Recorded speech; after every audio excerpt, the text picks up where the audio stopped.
Leto 2025 je tukaj, tudi januar, ki seveda marsikomu prinaša nove začetke. Po večjih trgovskih centrih lahko opazimo, da se v januarju prodajajo športni rekviziti, športna oprema, razni fitness klubi vabijo k začetku in podobno. Zato se mi je zdelo zelo smiselno, da v studio povabim prav posebnega gosta, ki ima mimogrede na Facebooku napisano zelo lep opis in bi vam ga rada kar prebrala, in sicer: verjamem v bolj fit planet in moj poklic je navdihniti množico k gibanju z nepozabnimi športnimi doživetji. Edvard Žalar, lep pozdrav. Živijo.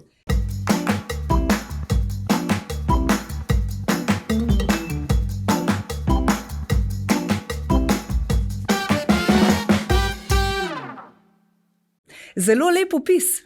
Lep, resničen. Resničen. Veš, zakaj sem rekla lep? Zato, ker se mi zdi, da marsikakšen fitness trener na splošno, športnik, rad poudarja, kako je šport pomemben in tako naprej. Pri tebi me je pa v bistvu pri tem opisu najbolj pritegnilo to, da bi rad navdihnil množico v gibanju z nepozabnimi športnimi doživetji. Kakšna so ta doživetja? To so pravzaprav vsa doživetja, ko človeku pustijo nek globok vtis. Lahko bi rekel, doživetja, ki človeku naredijo, sprožijo mogoče nek tisti notranji efekt, wow, efekt. In enostavno, jaz verjamem, da vsak človek potrebuje to nepozabno doživetje za navdih, ker je to, po mojem mnenju, edino gonilo, ki lahko človeka pravzaprav sploh ohranja v nekem konstantnem gibanju. In sploh zato, da nas ne mine že po prvem mesecu, ne? Tako je, zato pravim, da nas ohranja, na dolgi rok. Tako. Zdaj k tej temi bova absolutno še šla, kako sploh začeti, če še nismo začeli, kako trenirati, da nas ne mine, kaj je tisto, kar je pomembno in tako naprej. Ampak mene najprej zanima, veš verjetno kaj, tvoja življenjska zgodba. Športnik si, ampak predan si kolesarstvu, ne tistemu, ki ga lahko spremljamo zdaj v zadnjem času zelo pogosto na televiziji, ampak bolj dvoranskemu. Kako se je vse skupaj začelo? Ja, res je, da trenutno v tem življenjskem obdobju, ko sem zelo globoko vpet v dirkalično kolesarjenje, track cycling. Kako sem tukaj končal, ne? Zdaj, če bi se mnogo let nazaj vrnil, je v bistvu moje celo življenje vpeto v šport. Vse možne oblike športa. Od smučarskih skokov, smučanja, borilnih veščin. Smučarski skoki? Ja, wow, tudi skakali smo. Do aktivnega ukvarjanja z atletiko. Skratka, konstantno aktivno življenje, ki nekako, rekel me je potem v študentskih letih že toliko zaznamoval, da sem vedel enostavno, da hočem jaz to športno življenje, ta active life, nekako tudi pretopiti v neko profesionalno poklicno kariero. In je pravzaprav zadeva bolj kaj se dogajala, zdaj nekdo bi rekel spontano, ampak jaz pa bi rekel, da sem bolj kaj sledil nekemu svojemu notranjemu poklicu, ki ga mogoče v mladosti še nisem znal definirati, danes pa ga. In ta moj notranji poklic si prej na začetku lepo prebrala. In to pomeni, da sem v športne sfere vpet tako, bom rekel, z poslovnega vidika, ko želim, bom rekel, svetu dati čim več aktivnega življenja, do tega, da se pač tudi sam ukvarjam z športi, ki mene navdihujejo, ki meni dajo tisti nek notranji wow v vseh možnih oblikah. In zdaj recimo dirkalično kolesarjenje, ki ga gojim zadnjih 5 let na najvišji možni ravni, je ravno tako en tak flash življenja, ki je prišel spontano. Sem v njega vstopil v bistvu z enega drugega projekta, ki je bil tudi tako malo, zelo nenavadno, bom rekel, obarvan. In se vse skupaj vrti enostavno v različnih oblikah aktivnega življenja zame in poiskati, bom rekel, čim bolj različne kreativne pristope za svet, za ljudi, za posameznike, da se jih pač upne v aktivno življenje. In to je to. Rekel si, sem prav zaznala, pred 5 leti si vstopil v ta šport, Ja. torej govorimo o kolesarstvu, Ja.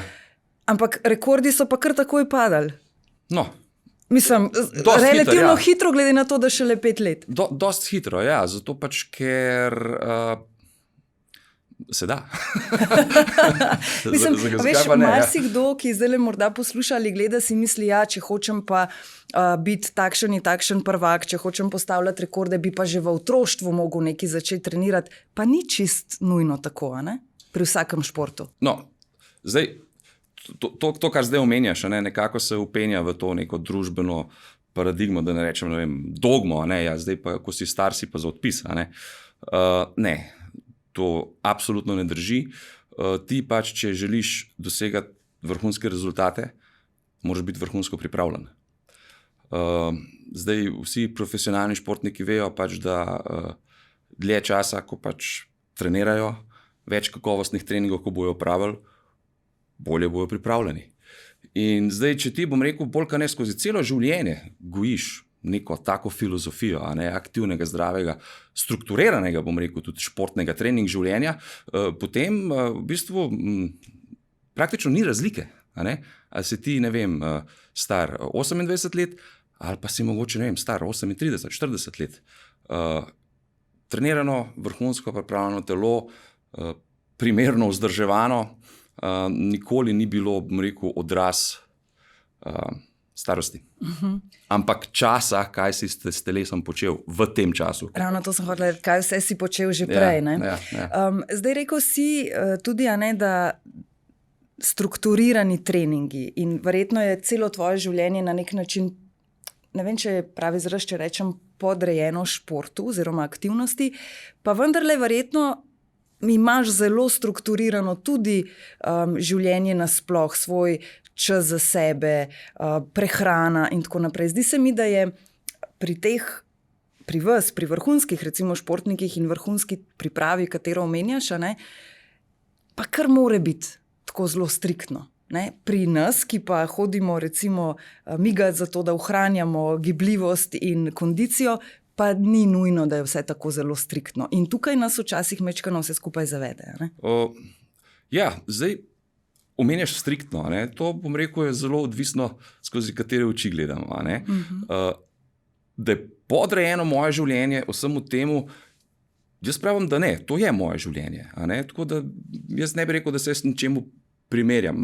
Lahko rečem, da imam tak privilegij, da lahko živim takšen lifestyle. In ja, katerekoli stvari v življenju se pač človek loteva, ne samo športa, ampak katerekoli stvari v poslovnem področju, v osebnem.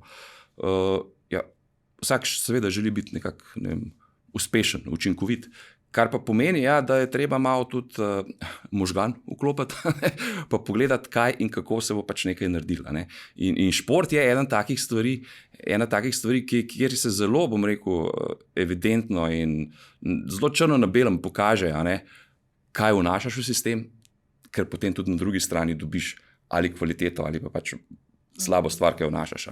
Tako da ja, šport, ali vrhunski, ali rekreativni, je lahko pač bolj ali manj kvaliteten in vsega tega odvisno pač, kako se ga lotevaš. A se ga lotevaš strukturirano, mečkan z nekim znanjem, z znanostjo v ozadju, veš, kaj želiš, kako do tja prideti, ali pa pač, ne vem, delaš na pamet. Ampak, da ne bo zdaj to preveč, bom rekel, zategnjeno delovalo, absolutno tudi rekreacija, samo zaradi rekreacije, je super. Zdaj recimo, če greva biti bolj konkretna, za vse tiste, ki so si rekli na Silvestrovo, da januarja pa začnemo, to je en tak zelo pogost stavek, se mi zdi, zadnji dni decembra. Vsi vemo zakaj, zato ker vstopamo v novo leto, novi začetki in tako naprej. Kakšni naj bi bili te začetki, če zdaj recimo govoriva o nekom, ki prej ni športov ali pa ni prav veliko športov, pa bi rad dvignil svojo kondicijo, rad bi izgubil kakšen kilogram. Kako naj takšen človek začne? Prva stvar, ki bi jo jaz tukaj izpostavil, zdaj v predpostavki, da je res človek v takih okvirih, kot si ti rekla, najlažje pa najkvalitetneje je, če se včlani v nek fitness klub. To je bila vedno najbolj učinkovita pot. Zanimivo je, da sploh v takih časih, kot jih zdaj ti omenjaš, ko ljudje imajo te že tradicionalne novoletne zaobljube, velika večina je takih, kot si jih opisala, niso aktivni. Zelo velikokrat slišimo take malo hecne, bom rekel, izgovore, češ, ja, bom prišel v fitness, ampak najprej moram malo kondicije dobiti. Tako, mislim, a res, najprej rabiš kondicijo, da moraš iti v fitness klub. Saj tam je ravno največ znanja in, bom rekel, najbolj učinkovita pa posledično tudi najkrajša pot do rezultatov. Tako da, to je prva stvar. Enostavno se pač obrniti na nek klub, na trenerja fitness, kjer imajo odgovore, kjer znajo, bom rekel, tudi ustrezno prilagoditi, izbrati program za posameznika, ki je začetnik. In od tukaj potem naprej. Definitivno je pa ena od stvari pri posamezniku, ki ni bil aktiven, pa se zdaj odloči biti aktiven, ne s preveliko žlico zajemati stvari. Zato, ker... Ne zdaj kar 5-krat na teden treningi. Recimo, ker pravijo, stara navada, železna srajca. Neaktiven človek ima močno navado, pač ne biti aktiven. In odločati se za šport, za rekreacijo, je v bistvu odločati se za nekaj, za kar mi kot ljudje, kot človeška bitja, evolucijsko nismo bili narejeni. Tukaj gre enostavno za zavestno odločitev, da boš ti stopil v neko zono obdobja, kjer se boš pač počutil neprijetno. Boš švical, ti bo težko boš dihal, mogoče bo celo bolel. In ko ti ustvarjaš neko novo navado, kjer naj bi bil nekako rutinirano navajen početi te stvari, ki sem jih zdaj malo karikirano opisal, moraš začeti pač počasi, ker se ti drugače lahko stvar pač zameri, po domače povedano.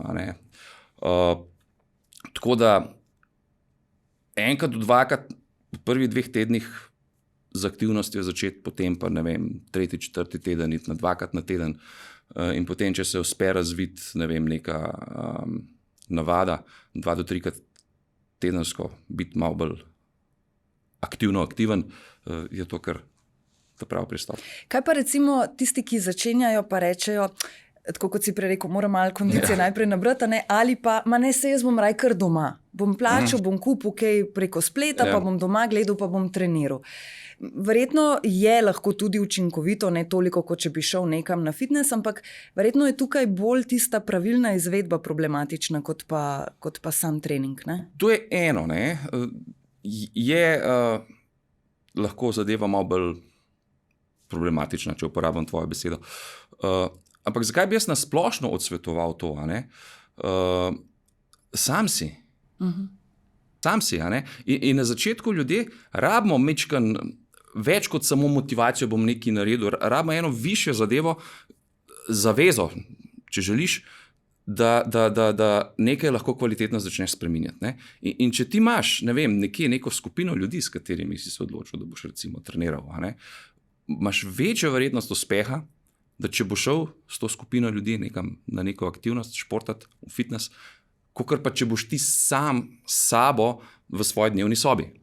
Zato, ker vemo, doma je vse ostalo bolj pomembno, razen to, da jaz pač sredi dnevne sobe švicam, kar je po mojem na zadnjem mestu. In verjetno bi tudi manj kot pa tam, Tako da jaz ne rečem, da to ni možno, ampak evidentno se pa vidi, da procentualno gledano je uspešnost večja, če pač poiščeš neko pomoč okolja, neko višjo motivacijo, se obdaš z ljudmi, enako mislečimi ljudmi, kakor pa, da se zadeve sam lotiš. Ja, absolutno. Tehnična izvedba tudi, nihče te ne kontrolira. Govorim iz lastne izkušnje, zato sem zdaj tako glasna, lahko zato, ker vem, kaj pomeni lahko recimo v primeru kakšne hernije in podobno, nepravilna izvedba vaj. In to je lahko včasih zelo delikatno, zato ker si rečemo, pa sej migam, pa delam vaje, pa resnici ni nič bolj slabše. Ja, seveda je slabše, če pa niso pravilne, pravilno izvedene to. Ja, drži. Sploh verjetno v takšnih primerih je previdnost na mestu. Je previdnost na mestu, tudi izbira same vaj, Ja, vaje, pa zvrsti vadbe, zato ker nekako, pregovorno, ne vem, zakaj se je pač to ustoličilo, mogoče spet zaradi izkušenj iz preteklosti, ki jo je javnost oblikovala, ampak velika večina ljudi misli, zdaj, če jaz orang švicam, potem pač dobro delam, In posledično, ne vem, se v spredje postavljajo, ne vem, kardio načini treninga, kardio vadbe kot, ne vem, tiste, ki so najbolj popularne in ki jih ljudje, bom rekel, intuitivno in instinktivno največkrat se sami lotevajo. Kar ni nujno, da je vedno ta prava izbira. Predvsem pa verjetno najdete takšno vadbo, ki nam ustreza v smislu, da nas, tako kot si rekel, da je nam zabavna in prijetna, kolikor nam je pač lahko, zato ker potem bo tudi trajala dlje časa. Ja, definitivno. Najprej se je pa treba vprašati, kakšni so naši cilji. Ne? Se pravi, ti šele, ko veš, kaj ti pravzaprav želiš doseči. A bi ti rad samo shujšal, a bi se rad samo pač splošno, generalno počutil, bi mogoče, ne vem, rad kakšno specifično kondicijo dobil.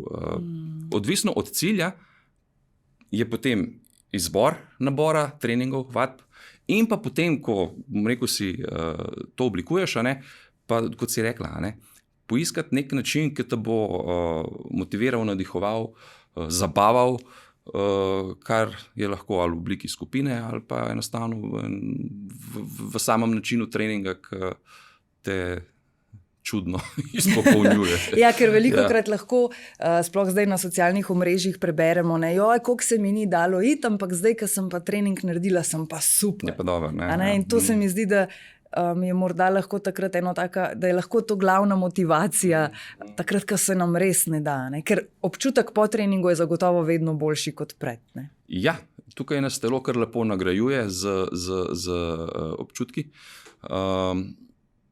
Obstaja tudi globok razlog, zakaj je temu tako. Pač, vedno, ko opravimo dober trening, ko smo izpostavljeni nekemu fizičnemu naporu, pač je telo preplavljeno z endorfinom, z hormonom, ki ga telo namerno sprosti kot nagrado za opravljeno delo. In ta nagrada naj bi nas, bom rekel, v bodoče motivirala, da to isto zadevo pač tudi ponovimo.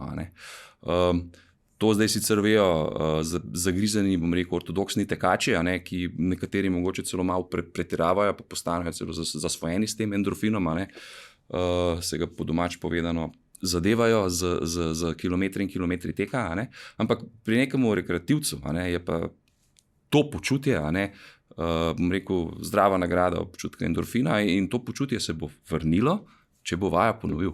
Hvala, ker si omenil to zasvojenost. Res se mi zdi, pa vem, da sem nekoč govorila, mislim, da z eno terapevtko, ki je rekla, da se lahko kdaj zgodi, da ljudje v bistvu se začnejo sproščati športom, v smislu, moram dati ven ta stres in tako naprej, ampak v bistvu pa nekje od spodaj začenjajo graditi na nek način novo odvisnost. In sva spet pri tej neki tanki meji, kako hitro se to pravzaprav lahko zgodi, ampak verjetno pri nekem rekreativnem športniku ne.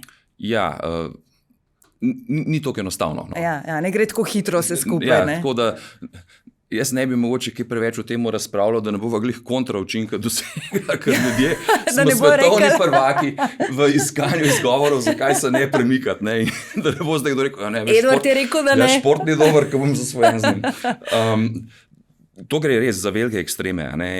In to, kar sem tekače omenil, bolj ka ne to, v veliki večini primeri za njih to velja. In tudi mednarodni, angleški izraz je endorphins high, ki nekako odraža to zasvojenost. Sem to pomeni res preteči vsak dan nenormalne količine kilometrov.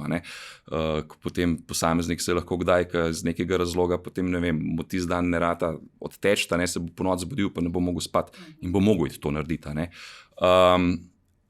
Ne se bati. Ni to tako enostavno. Dejva reči, da če boste slučajno po 3. treningu začutili, da vam nekaj manjka in si želite 4., to ni zasvojenost, to je super stvar, pejte na 4. trening.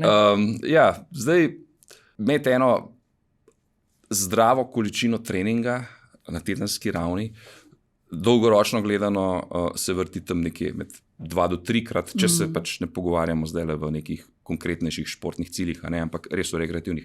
2 do 3 krat na teden, enostavno z razlogom, da se tudi da telesu možnost regeneracije in da telo tudi odreagira na vse te stimulacije, ki jih pač dobiva na treningu.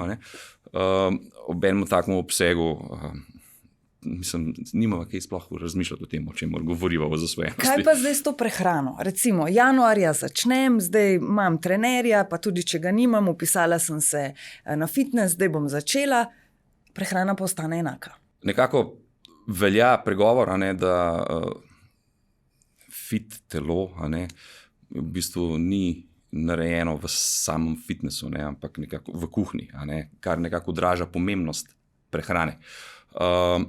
Zdaj, če bi jaz tehtal, če bi lahko samo eno stvar izbral, ali samo treninge, ali pa samo ustrezna prehrana, s čim bi naredil več v smislu za izgubo telesne teže, odvečno in tako naprej, bi več naredil samo s hrano, če bi lahko samo eno stvar izbiral. Optimum je oboje. Moj nasvet tukaj je, še enkrat, ne zajemati vsega skupaj s preveliko žlico. V tem primeru pomeni manj možnosti uspeha, če posameznik, ki se odloči za neko preobrazbo, da istočasno, ko začne z razvojem aktivne navade, da istočasno začne tudi spreminjati prehrano. Enostavno je preveč. Prevelik stres za telo. Nekdo, ki ni vajen telesne aktivnosti, pa bo potem izpostavljen fizičnim naporom, bo izčrpan, bo utrujen, bo pod stresom. In zdaj, da istočasno potem še hrano začne spreminjati, je stres v kratkem količinu časa lahko prevelik, kar lahko pelje pač do tega, da posameznik neha. In jaz recimo z ljudmi, s katerimi delam, ki imajo željo po preobrazbi, kar pomeni hujšati, to je najbolj pogosti cilj, pač, ki ga danes vidimo v fitness svetu pri posameznikih. Imam pristop prvih 4 tednov, bolj kot ne samo začetka razvoja navade biti aktiven. Po 4 tednih se pa začnemo tudi s prehrano ukvarjati. In ja, za nek dolgoročni rezultat je treba imeti obe dve zadevi poštimani. Zdaj, ko rečem poštimani, to ne pomeni zdaj hoditi z listki, gramatur in recepti v žepu in se odpovedati življenju.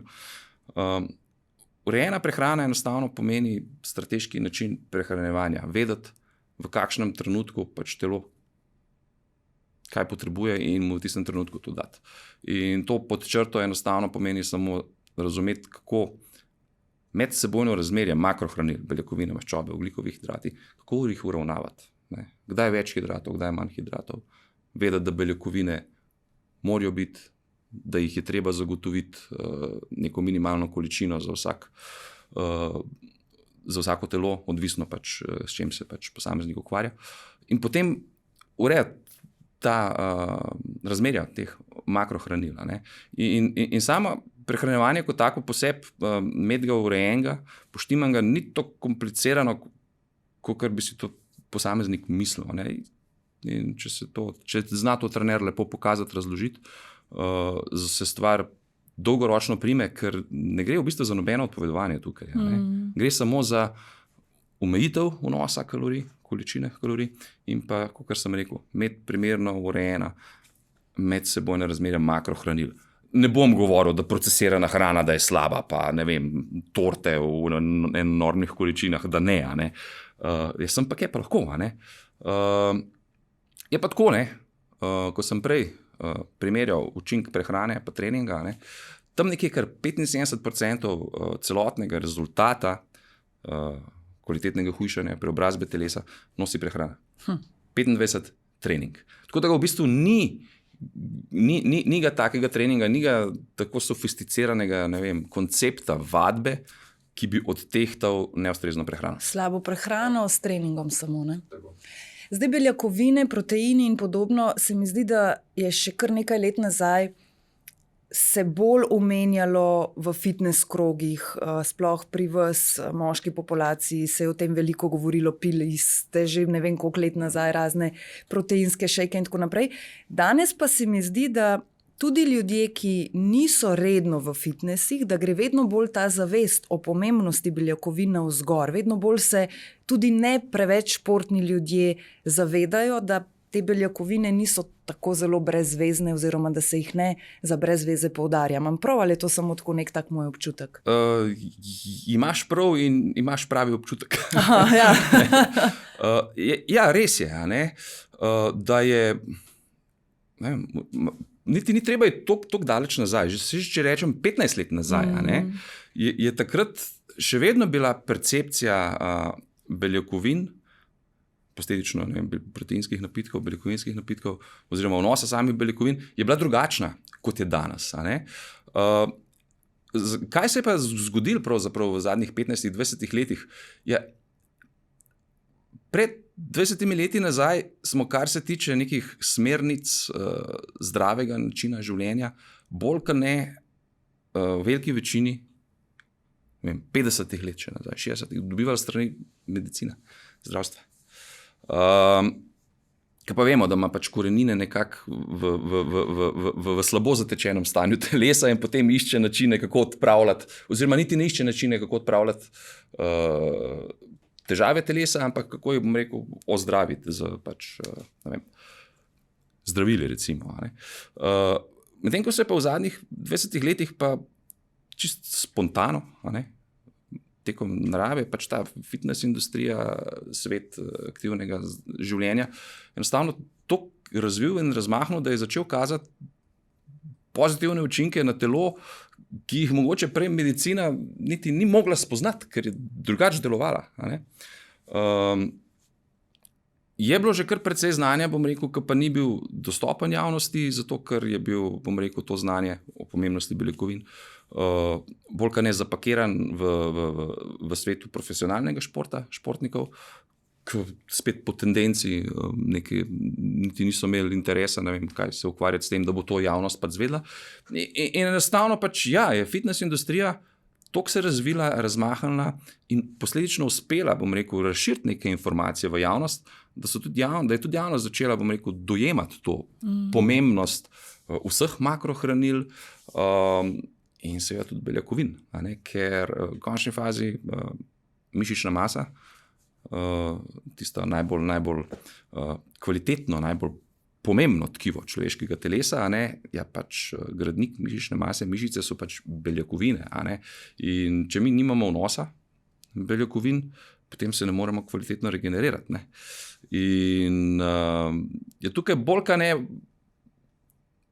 praksa, sama kot taka, pokazala te pozitivne doprinose, ko so pač ljudje postali bolj zdravi, bolj funkcionalni.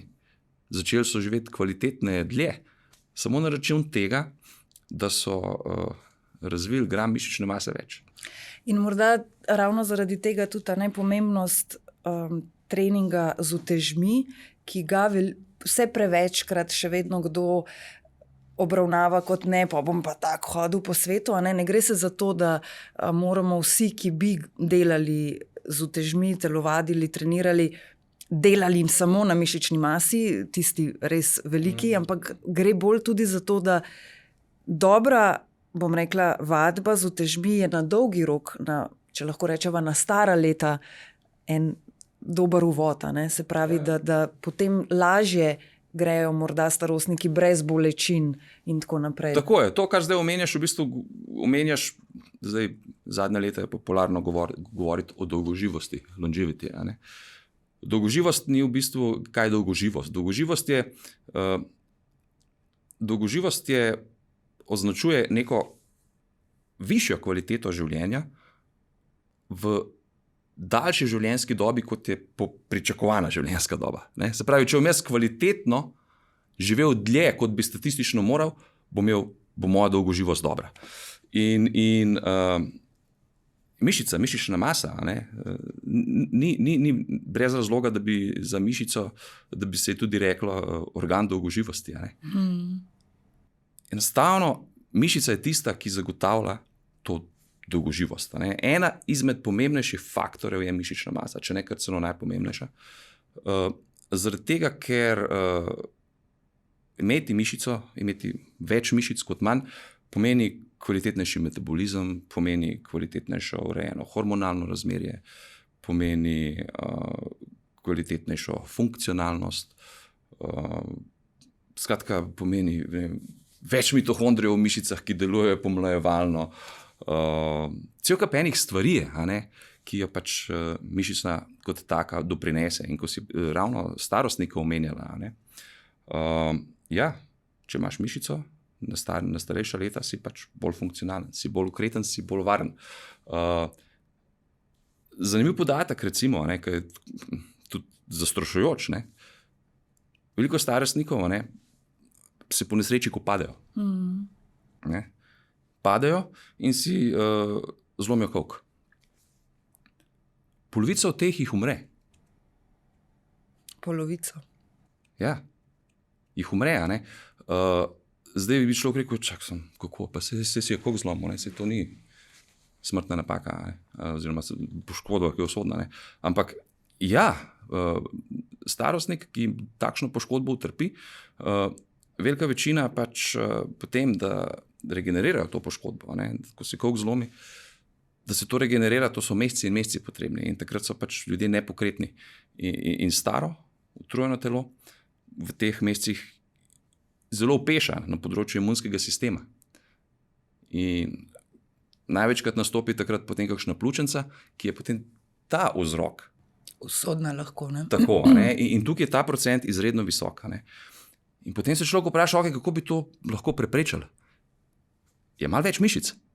Zato, ker do teh padcev, tukaj se lahko tudi navežem na to, na to dogmo, ki smo na začetku omenili. Ja, zdaj pa, ko si ti star, ne, si pa zastran, saj več nimaš mišica. Ne. Ja, res je, nimaš jih, zato ker jih pač toliko časa ne uporabljaš.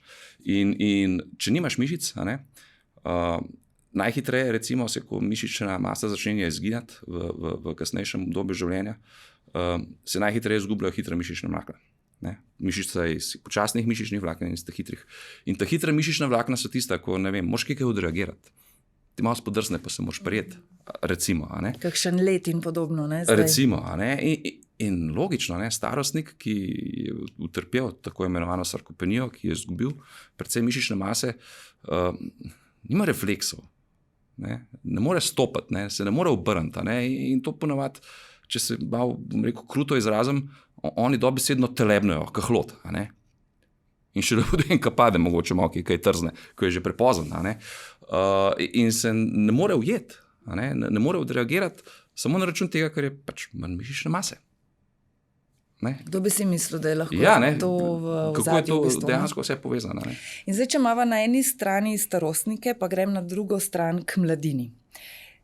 Tudi ali pa predvsem, bom rekla, zaradi vseh socialnih omrežjih, spleta in podobno, je pri mladih morda več zanimanja za fitness, vadbo in podobno, ampak velikokrat tudi na račun teh spletnih idealov, ki jih lahko gledajo. Se pravi, dekleta bi rade imele takšno in takšno zadnjico, fantje verjetno bicepse in podobno. Kaj bi komentiral ta trend, ki gre zdaj v to smer? Ker po eni strani je super, da mladi vendarle športajo, ampak je pa morda vprašljiv ta razlog, zakaj točno. Ja, mislim, nimam nekega pametnega komentarja. Po eni strani je v redu, da se, če ne drugega, se pač promovira nek active lifestyle. Boljš to, kot doma s čipsom pred televizijo, ne? Ja, tako da jaz tako pravim, da če to nekoga premakne, da gre v fitness in začne pač tam biti aktiven, je to super. Bolj sem imela v mislih ta popolnost, izoblikovanost, primerjanje potem deklet. Ja. Ker to vse potem, se pravi, sej ta del, da grejo v fitness in skrbijo za svoje telo, super, sploh pri tako mladih, ampak je pa pol še kar nekaj stvari, ki pa jih za sabo tudi to potegne, ne? Ja, mogoče. A smo tukaj starši tisti, ki bi mogli jih pravilno potem še vseeno malo usmerjati? Ali trenerji na fitnessu? Zdaj, če se najprej samo na ta trend popolnega telesa vrnem. Jaz mislim, da je ta trend mogoče zdaj ni nov v principu, ampak zato, ker imamo vso to tehnologijo, ki jo 20 let nazaj nismo imeli, mogoče samo malo bolj ven seka. Bolj dostopen. Ja, ker po mojem osebnem prepričanju ga ni človeka na tem planetu, ki ne bi želel izgledati ok. Vsak si želi izgledati v redu. A ne? Zdaj, zakaj pa ta trend za pomočjo te tehnologije, bom rekel, tako ekscesno narašča? A ne? To bi morda bil odgovor tudi na temu, kar si sama omenila, a ne? Vpliv okolja, vzgoja in tako naprej, v kar se ne bi pač spuščal. A ne? Ampak toliko je več nad tem, kot samo pač kako izgledam. A ne? Zato, ker mišica, a ne, ni samo za estetiko ali pa samo, ne vem, za dvigovanje uteži. In drugo pa tudi, ne vem, vsi te trendi, ki jih omenjaš, zmeraj, ko imamo rezerve, jih je to treba pač vzeti. Sploh zato se imamo tudi aplikacije, ki lahko to takole naredijo. Mi grede. Se slikamo, gre čez aplikacijo in smo vsi popolni. Zdaj, sam vem, da delaš veliko z ljudmi, imaš veliko strank, rekel si, da večina pride zato, ker bi radi shujšali, ampak verjetno je pa tudi veliko takšnih, ki pridejo in rečejo, jaz bi pa samo rad prišel do neke stopnje, kjer bom lahko brezskrbno tekel za najmlajšimi in se z njimi podil po smučišču in se sankal in podobno. Tega je tudi vedno več. Sploh govorim morda pri tistih, ki imajo nekaj kilogramov preveč. Ja, to zavedanje pomembnosti biti fit za enostavno, po domač povedano, boljšo kvaliteto življenja vedno bolj narašča. Je vedno bolj prisotno. Zakaj je do tega, bom rekel, zdaj prišlo? Ljudje so enostavno dobili neko referenco. Referenca pomeni, da je vpliv okolja, pomembnosti, ki odraža pomembnost pač gibanja, že tako velik, da so tudi ljudje, ki mogoče niso bili aktivni, s tem, da so postali malo aktivni, začutili razliko. Aha, prej sem se počutil tako, zdaj, ker sem pa par aktivnosti treningov naredil, se počutim neprimerno boljš in se lažje igram z vnuki in tako naprej. In tega je več. Veš, ko včasih omenjamo pri dietah ta jojo efekt. Zakaj se pa potem vseeno zgodi, da recimo nekdo, ki najprej drastično shujša, potem po nekem obdobju nazaj pridobi vse kilograme ali še več, in potem obstane na tej točki? Kje se nam v tem procesu izgubijo podatki, kako smo se počutili takrat? Zdaj, jojo efekt, to je nekaj, kar da pride sploh do jojo efekta. Pomeni, da si moral iti prej čez neko obdobje, ko si se mogoče tudi ne tako dobro počutil. Torej, mogoče celo stradal. Tako je. In to je eno tako počutje, ki ljudje ne maramo, in nam ne daje tiste povratne zanke, dajmo to še enkrat narediti. Ampak da pride do samega jojo efekta, je to bolj kot ne odraz ali pa mogoče majčkeno signala, da se ni zadeve lotili na ta prav način, ker omenila si stradanje. Največkrat do jojo efekta pride takrat, ko se posameznik najprej bolj kot ne strada in potem pač, ko doseže nek cilj, ki največkrat se odraža v številki na tehtnici, ki tudi ni najbolj merodajna zadeva za odražanje rezultata, potem pač on reče, da sem pa naredil. In potem se vrne nazaj na ustaljene navade. In iz stradanja v preobilje pomeni pač jojo efekt. In do jojo efekta mu sploh ne bi smel osnovne podlage mu dati, da do njega pride. Kar pa pomeni lotiti se prehrane na drugačen način. Ne se stradati, ampak, kot sem prej rekel, naj ljudje najprej sam uredijo razmerja makrohranil. Bo čisto nekaj drugega. Kaj pa, ko rečejo ljudje, recimo 4-krat na teden treniram, res sem pridna, vse naredim za to, res kar pazim na prehrani, ali pa ponavadi bi ti verjetno rekli, ful pazim, kaj jem. Nič ne jem. Pa nič se ne zgodi, nič se ne premakne. Ja. Kaj takrat rečeš? Zdaj, z posameznikom, s katerim delam in ki mu želim zagotoviti maksimalne rezultate, mu je treba najprej kruto realnost pač predočiti, pa predstaviti, da to, ko nekdo reče nič, pa ful mal, v resnici ni nič, pa tudi slučajno pa ni, da bi bilo malo. In najboljši eye-opener za to je, da nekdo, ki bi rad začel hrano spreminjati, da 14 dni spremlja, kaj pravzaprav nosi vase, kakšen vnos naredi. Spremljati pomeni, beleži si 14 dni od jutra do večera, kaj daš vase. Vsako stvar. Zajtrk, kava, čaj, ti piškot vmes, pa med malco samo ena čokoladka. Sej nisem danes dopoldne še nič jedla, v bistvu pa pol piškotov, pa dve recimo, čokolade. veš, pa ne vem, v službi pa so, ne vem, na mizi mogoče kakšne malenkosti, ali pa doma, pa greš mimo, pa samo vzameš. In to potem, ti to črto pod spodaj potegneš, ljudje so zgroženi, sami ne morejo verjeti, zato ker imajo vsi nekako, so bolj kaj ne fokusirani, češ, kaj jaz jem, ja, kaj sem jedel za zajtrka sploh nisem imel, ok, zakusil sem to, pol pa za večerjo pa nekaj malega, Vseh tistih 80% časa tekom dneva, ki pa so by the way, pa to, pa enostavno kakor da ne obstaja. In vse te stvari, ki so ponovadi tako za spotoma, so redko kdaj dobre, kvalitetne, ampak gre bolj kaj ne za procesirane stvari, ki jih ne želiš jesti. Sladkarije. Tega je največ.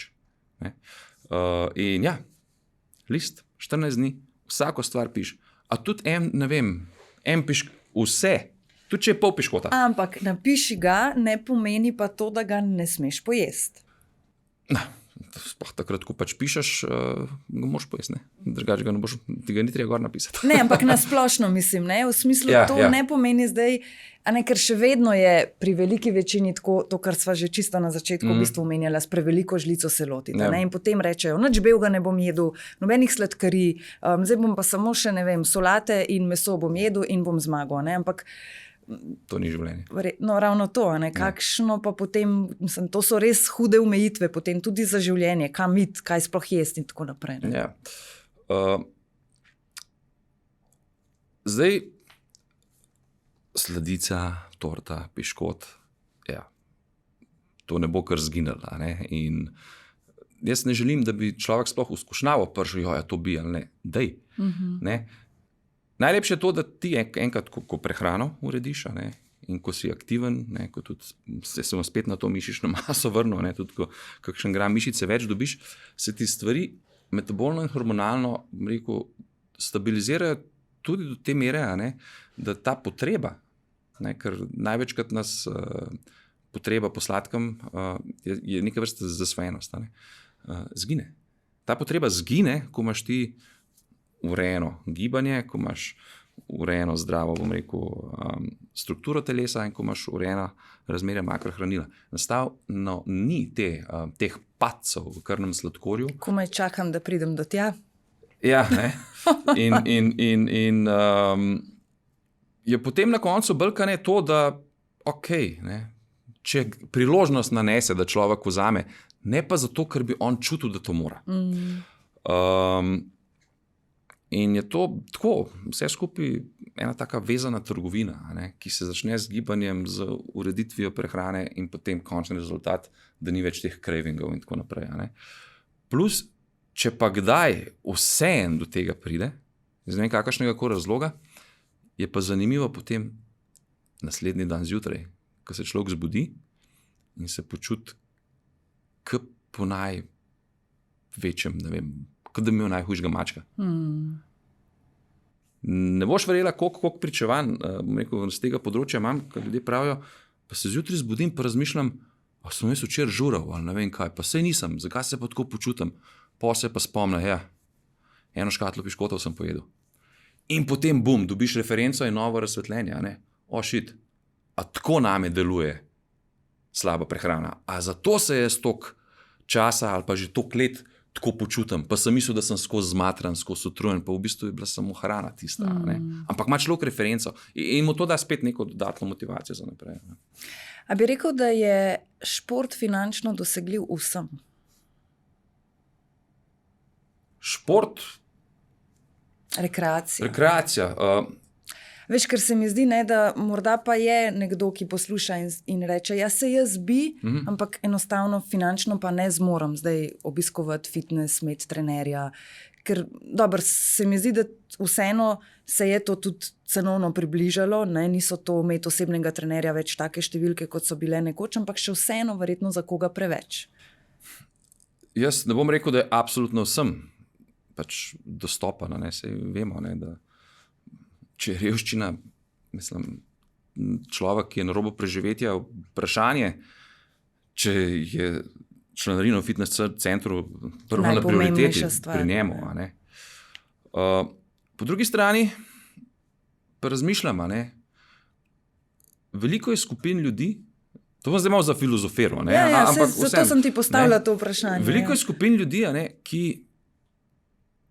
se sama smatra, pač eksistenčno smo ogroženi in tako naprej. A ne. Ampak, a ni zanimiv, da je, ne vem, alkohol v teh skupinah kar precej prisoten, recimo. A ne. Ja. Jaz sem takoj dobila ta ni zastonj, ne? Ja. A veš, ne, ali pa ta nov iPhone, recimo, ne? In je to zelo tako, ne? Jaz pravim, da se za vsako stvar najde rešitev. A ne?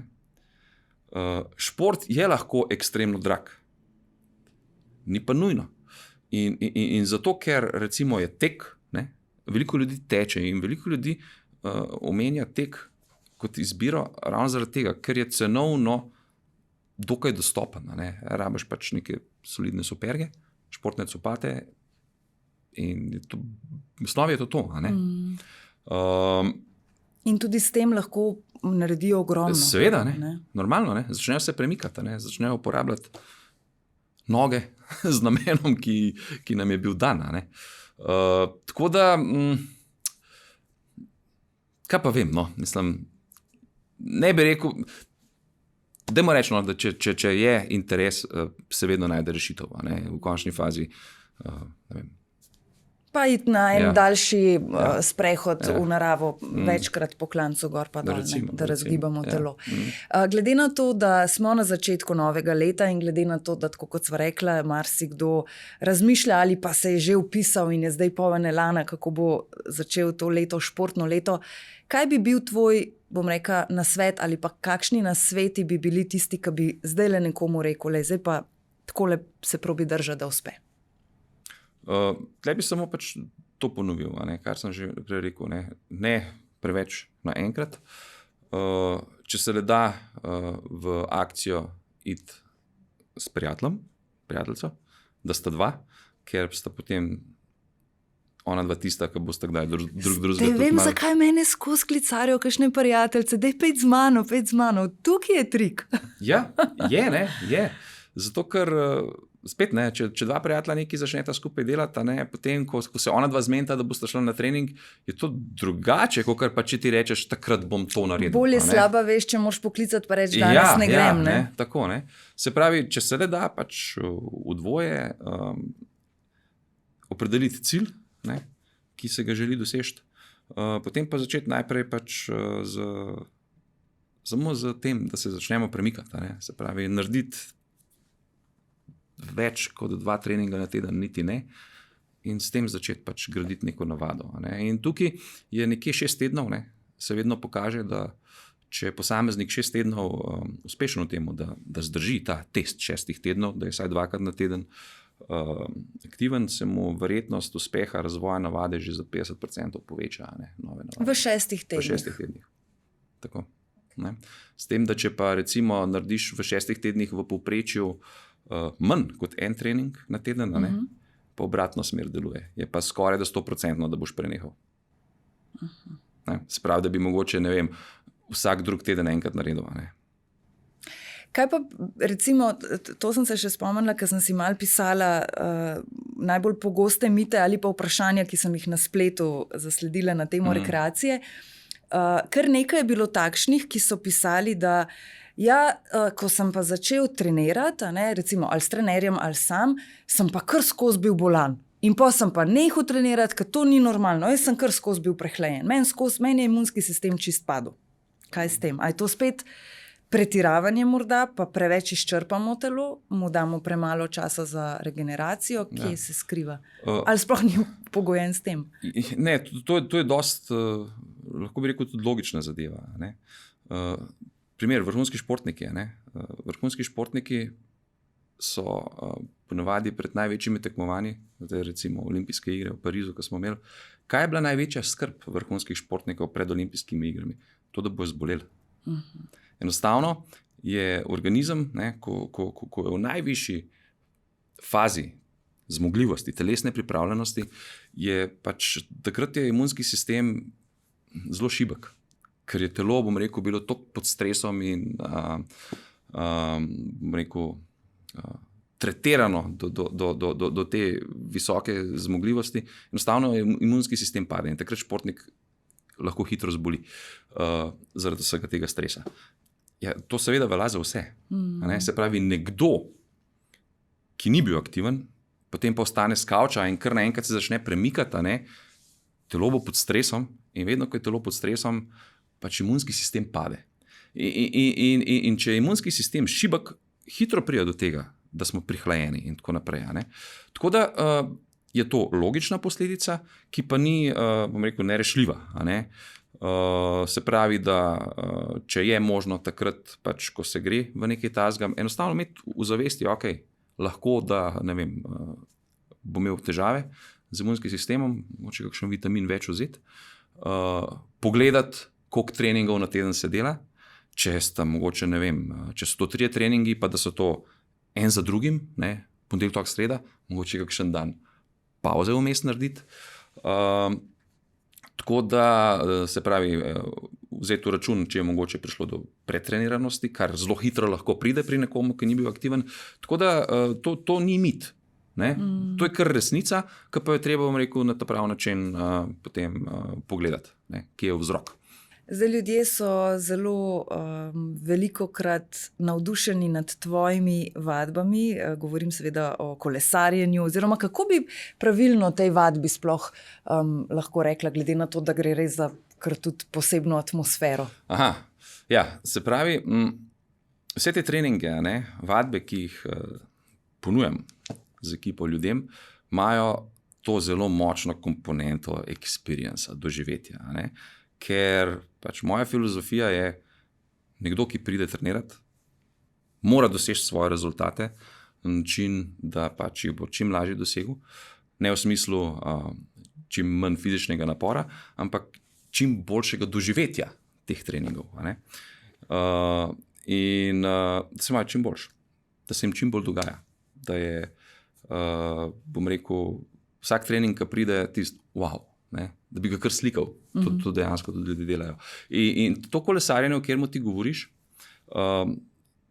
ta zvrst treninga spada v neko dokaj novo smer fitness treningov, immersive se imenuje v angleščini, in gre enostavno za način kolesarjenja, kjer vsakega kolesarja popeljamo skozi digitalno ustvarjene svetove.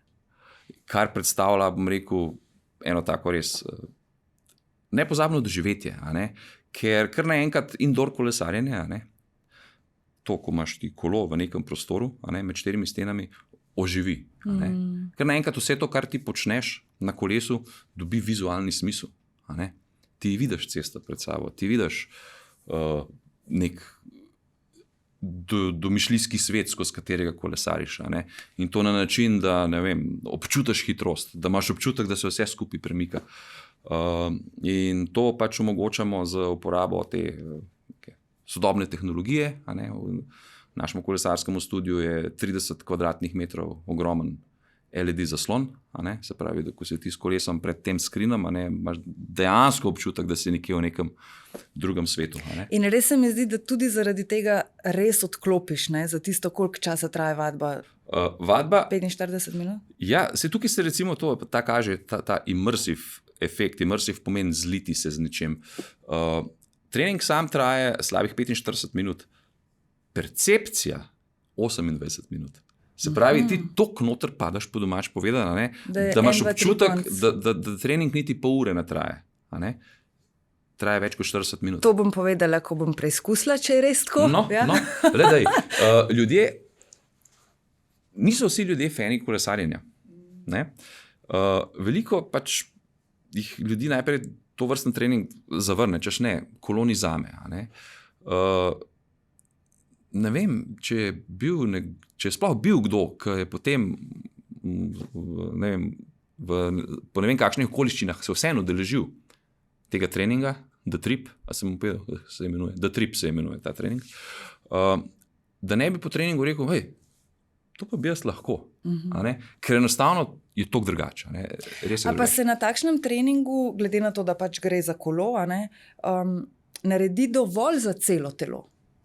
Ker tukaj gre verjetno za aerobno vadbo v prvi vrsti, Konkretno trip trening je, če se malo bolj strokovno izrazim, multi-peak trening, kar pomeni, da znotraj treninga treniramo vse energijske sisteme, se pravi in aerobne in anaerobne. Treniramo, bom rekel, vzdržljivost nog, hitrost nog, moč nog. Zgornji del telesa na kolesu seveda nikoli ni toliko aktiven, kot spodnji del. Ampak zdaj v smislu aerobnih, anaerobnih treningov, treninga energijskih sistemov, je pa to zelo kompleten trening. V bistvu ga ni takega treninga, ki bi en trening pokril vse aspekte. Ne obstaja. Tako da trening na kolesu je pa zelo dober trening, zato ker pač energetsko, kar sem prej omenil, vse pokrije, daje moč, je zelo izvedljiv za vsakega, ker posameznik ne potrebuje nobene super koordiniranosti. Na kolesu mora biti znati voziti stoje, sede, dodajati obremenitev, odvzemati obremenitev. Vsa zadeva seveda je vodena za strani coacha. In je to zelo, zelo dostopen, učinkovit, zabaven trening. Je pa verjetno vseeno za nekoga, ki bi pa rad naredil več tudi na sami mišični masi, pa potem fino, da je tudi zraven še kakšen trening z utežmi. Absolutno. Kot sem rekel, ni ga univerzalnega treninga. In to, kateri trening izbrati, zavisi pač od ciljev. Se pravi, trening moči celega telesa, trening za povečanje mišične mase, oziroma bom rekel, samo trening moči celega telesa zahteva uteži. To je pač, tako smo narejeni, takšni smo, takšni bomo še kar nekaj časa, kar pomeni za kvaliteten razvoj moči, smo obsojeni na uteži. Da ne bova zdaj koga prestrašila, v januarju, če ste se odločili, da boste začeli že kakšen tek, sprehod je lahko dober začetek, potem pa korak po korakih naprej. Absolutno, zmernost pač postopoma. Tudi doma v dnevni sobi je se še vedno super. Boš kot nič. Ne, smo imeli dejansko zgodbo ene naše stranke, ki pa je bila dovolj motivirana, ampak je začela v dnevni sobi. In je začela v dnevni sobi z našimi programi, ker si jih je lahko pač prek aplikacije umislila. In potem, ko je bila dovolj samozavestna, je na te programe prišla v naš klub. In jih je najprej samo v virtualni različici delala, v dvorani, pred ogromnim zaslonom, sama. In potem, ko se je tukaj dovolj samozavestno počutila, je šla na live trening. In si je, rekel, ena tako pot postopno zgradila. Morda ravno to, kar si zdaj omenil. Naj nam ne bo nerodno priti v fitness ali pač v neko športno dvorano.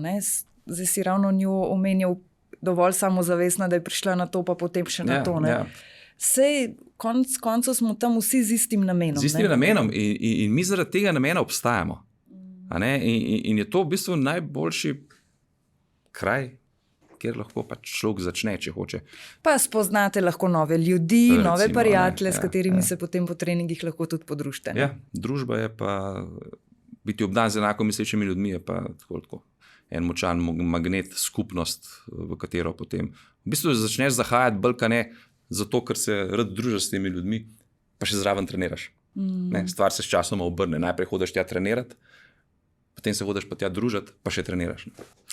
Samo ob koncu še morda vprašanje glede določenih zdravstvenih omejitev. Zdaj sem sicer omenila svojo hernijo, pa vem, kako je velikrat bilo, da Ne bom rekla, da je to ravno bil izgovor, da nisem hodila na kakšno vadbo, ampak res je velikokrat bilo slabše. In potem so rekla, ne, ok, ta vadba očitno ni za mene, pa iščeš naprej, pa spet iščeš naprej. Ne? Ljudje imajo takšne in drugačne zdravstvene omejitve. Kaj recimo bi njim svetoval? Je to potrebno vedno najprej iti na en pregled enemu fizioterapeutu, ki reče, to lahko, to ne? Kaj je najbolj pravilno? Ta možnost, ki si jo zdaj omenila, če je možno, to narediti, absolutno, super. Tukaj nekdo, ki si želi začeti aktivno z nečim ukvarjati, pa je imel resne zdravniške težave, zdravstvene težave v preteklosti, potem mora dobiti tudi eno mnenje strokovno strani zdravnika. Praksa pač kaže, da je še vedno velika večina ljudi, rekel, bolj kot ne, prestrašena brez nekih tehtnih razlogov. Jaz tukaj na to gledam tudi tako, kot sem rekel, ljudje smo svetovni prvaki v iskanju izgovorov, zakaj ne. In največkrat ljudje hočejo sami sebe prepričati, zakaj pač ne trenirati. In zdaj, če imamo mi v zadju nek strokovni izgovor, je to definitivno bolj legitimno, kot pač se rečeš, podkrepljeno, da se rečeš, ne da se mi. Ampak v vsakem primeru, če so bile neke resne zdravstvene težave v preteklosti, poiskati zdravniško mnenje, da pač zdravnik da pač zeleno luč, lahko se premikate, mogoče boste samo bolj pozorni, ne vem, na to, da ne boste prvi dan 120 kg hotel dvigniti. Kakšni so tvoji cilji v letu 2025? 2025 enostavno širiti naprej idejo in filozofijo tega nekega drugačnega doživetja v športu, v aktivnem življenju. Sploh s tem klubom, ki smo ga na novo zalaufali, ki predstavlja nek nov pristop, ki združuje ta experience z treningom. Je to ena taka stvar, ki je v Sloveniji ljudem še malo tuja, veliko se jih mogoče tudi malo tako ustraši, ker takega fitness okolja pač še ne poznajo. In vidim pa, da pa potem, ko pa občutijo to, da kar dobijo nek zagon in nasmeh in rekel, so kuhani in pečeni potem tam. In bi rekel, da kar enostavno iti naprej v tej filozofiji navdihovanja množic k aktivnemu življenju in kreiranju bolj fit planeta. Kaj pa tvoji športni cilji, dosežki? Te so pa malo bolj konkretizirani, niso tako filozofski. Zdaj v bistvu se je začela ta track cycling sezona dirkaličnega kolesarjenja vedno nekje decembra zaštarta. In sem zdaj nekje v vrhuncu priprav na februar, ko se bo zgodilo državno prvenstvo in takoj po državnem prvenstvu, potem že evropsko prvenstvo v Belgiji iz dirkaličnega kolesarjenja. Tako da pričakujem še kakšen rekord. In pa seveda, čim boljšo uvrstitev, ki pa bo izhajala iz tega, da vse to, kar počnemo, treniramo, strukturirano, čim bolj pride do izraza.